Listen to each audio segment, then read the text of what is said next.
दुष्प्रभाव, सीधा दुष्प्रभाव पड़ता है स्वतंत्र निष्पक्ष चुनाव पर, फ्री एंड फेयर इलेक्शंस। उसका सीधा दुष्प्रभाव आगे पड़ता है गणतंत्र लोकतंत्र पे, डेमोक्रेसी। और स्वतंत्र निष्पक्ष चुनाव या लोकतंत्र गणतंत्र दोनों उच्चतम न्यायालय ने केशवानंद शराब नीति केस में केजरीवाल की गिरफ्तारी सही, दिल्ली हाई कोर्ट ने की सख्त टिप्पणी। अरविंद केजरीवाल गिरफ्तारी मामले में सुनवाई। शराब नीति केस में केजरीवाल की गिरफ्तारी सही, हाईकोर्ट ने कहा। ईडी ने किया है कानून का पालन, हाईकोर्ट ने रिमांड पर भेजने के फैसले को सही बताया। हमें संवैधानिक नैतिकता की फिक्र, न कि राजनीतिक नैतिकता की। ईडी ने केजरीवाल को 21 मार्च को अरेस्ट किया था कि कविता को भी 23 अप्रैल तक न्यायिक हिरासत में भेजा। दिल्ली हाई कोर्ट ने 9 अप्रैल को शराब नीति मामले में मुख्यमंत्री अरविंद केजरीवाल की गिरफ्तारी रिमांड को सही ठहराया। हाई कोर्ट ने कहा कि प्रवर्तन निदेशालय यानी ईडी ने हमारे सामने पर्याप्त सबूत पेश किए। हमने बयानों को देखा जो बताते हैं कि गोवा के चुनाव के लिए पैसा भेजा गया था। हाई कोर्ट के फैसले में सीएम को रिमांड में भेजने का फैसला भी बरकरार रखा है।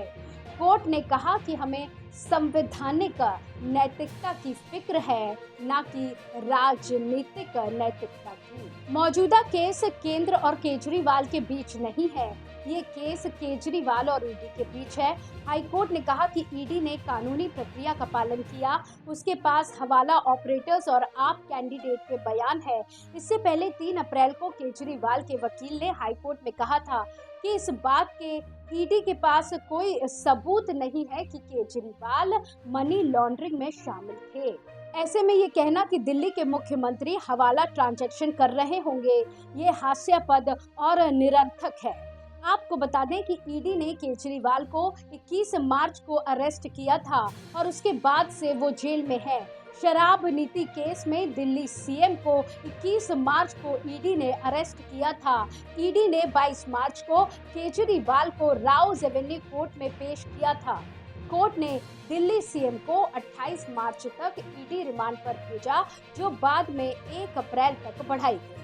1 अप्रैल को कोर्ट ने उन्हें 15 अप्रैल तक न्यायिक हिरासत में तिहाड़ जेल में भेज दिया था। अब आपको हम हाई कोर्ट की उन टिप्पणियों के बारे में तफसील से बताते हैं कि क्या क्या तर्क दिए गए।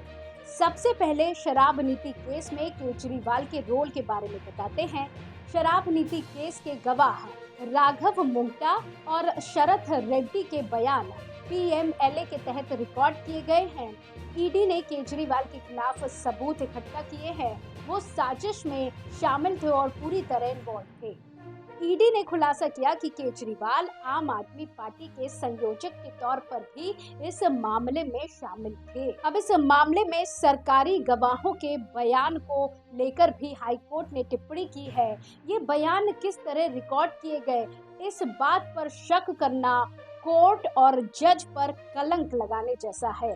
गवाहों के बयान रिकॉर्ड करने का कानून 100 साल पुराना कानून है, न कि 1 साल पुराना, कि याचिकाकर्ता को फंसाने के लिए इसका गलत इस्तेमाल किया गया है। वहीं हाईकोर्ट ने कहा कि जो दस्तावेज और सबूत पेश किए गए हैं, इससे साबित होता है कि ईडी ने कानून का पालन किया है।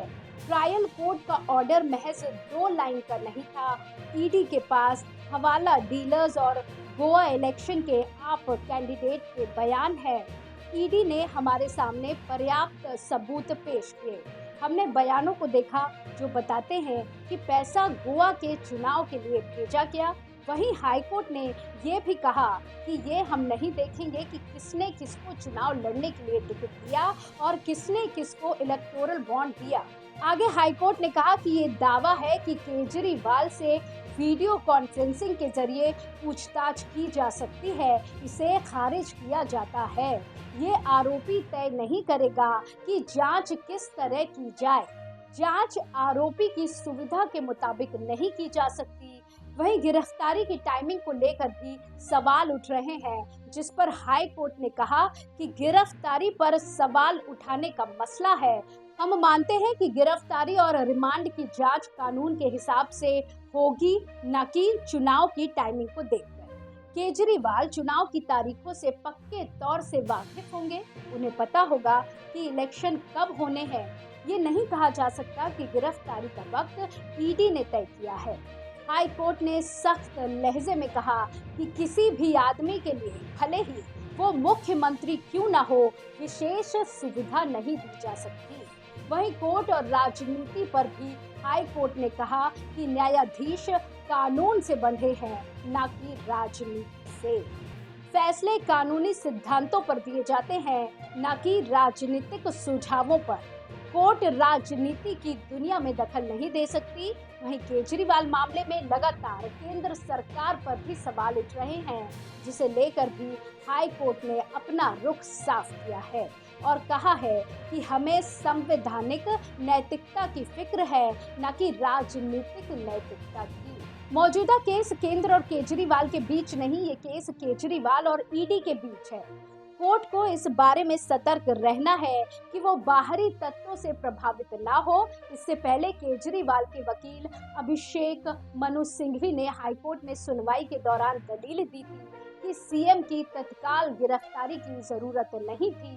केजरीवाल ने अपनी गिरफ्तारी की टाइमिंग पर सवाल उठाया है और कहा है कि ये लोकतंत्र, स्वतंत्र और निष्पक्ष चुनाव और लेवल प्लेइंग फील्ड समेत संविधान का उल्लंघन बताया है। वहीं ईडी ने कहा था कि केजरीवाल ही शराब घोटाले के मुख्य साजिशकर्ता है। ईडी ने याचिका के विरोध में दलील दी है कि केजरीवाल आगामी चुनाव के आधार पर गिरफ्तारी से छूट का दावा नहीं कर सकते हैं। कानून उन पर और आम आदमी पर समान रूप से लागू होता है।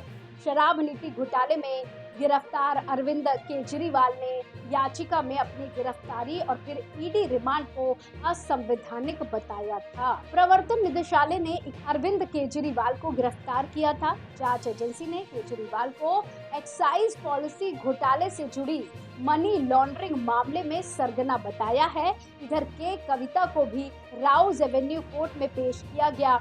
कोर्ट ने के कविता को 23 अप्रैल तक फिर न्यायिक हिरासत में भेज दिया है।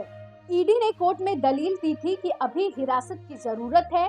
उनकी भूमिका को स्पष्ट किया जा रहा है।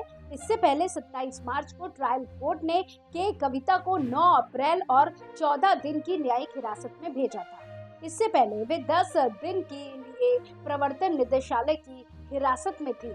एक दिन पहले ही के कविता को राउज एवेन्यू कोर्ट से झटका लगा था। कोर्ट ने उनकी अंतरिम जमानत याचिका खारिज कर दी थी।